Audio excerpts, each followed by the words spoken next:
Hello, I'm Jeff. Today I'll be installing driver's side windows on a Mercedes-Benz Sprinter. The first thing we need to do is make straight lines for us to follow on the support ribs of the vehicle. When we cut out the metal, we will use this lip on the outer edge of the window as a guide for our saw. We're going to start on the bottom center edge and work my way around to the top of one side and then go around to the other. To start my cut, I'm going to drill a 3/8 hole on the bottom edge. I have my air saw, safety glasses, and earplugs, so I'm ready to go. When I get to the top, I'm going to leave a small section of metal so that it doesn't fall out and damage the vehicle. As I finish the cut, I'm going to hold the top of the metal to prevent that from happening. Now that our window is cut out, we have the raw edge of the metal exposed. Trim off any uneven or wiggly pieces of metal. Use a die grinder or metal file to remove any burrs or sharp edges.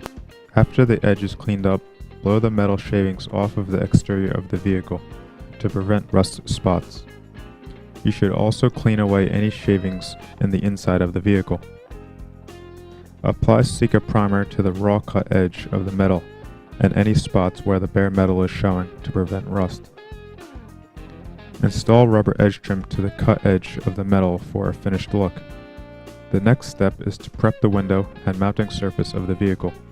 Use acetone to remove any dirt or wax that may be on the surface of the vehicle or window that would prevent the urethane from adhering.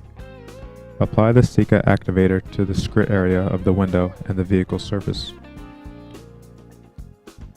Now it's time to apply the Sika Mach 6 urethane.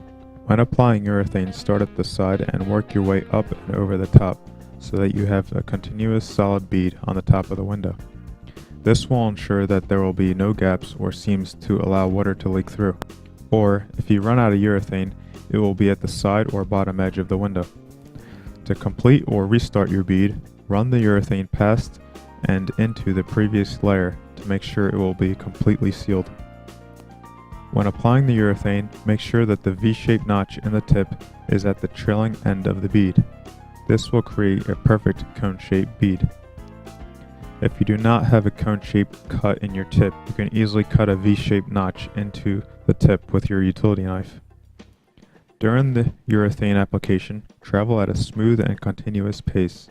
This will allow the urethane to be applied in an even and solid bead. Finally, it's time to mount the window. Carefully position the window, either holding it with your hands or suction cups, and line up the top and front edge to the body lines of the vehicle. Slowly place the window against the vehicle so that it rests onto the urethane. Put pressure on the surrounding edge of the window to make sure that it is in full contact with the urethane. Double check that the window is aligned and centered with the body lines of the vehicle. Use blue masking tape to prevent the window from moving or falling off of the vehicle. Clean up any extra urethane that may have squished out of the edges of the window. Once the window has cured, perform a water leak test. Using this Sika urethane process, the window should be cured in approximately 2 hours from application in optimal conditions.